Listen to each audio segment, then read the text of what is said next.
Penyidik Polda Metro Jaya meriksa Nora Alexandra Kurnane I Gede Astina alias Jering.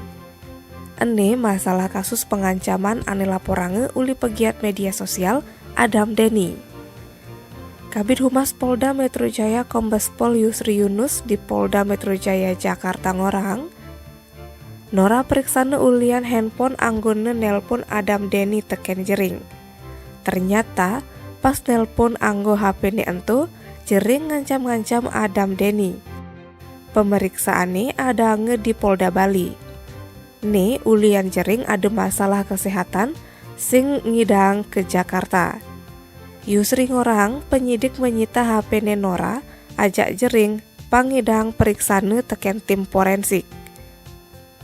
Polda Metro Jaya jani suben ningkatang kasus pengancaman uli Jering ke Adam Denny ke tahap penyidikan.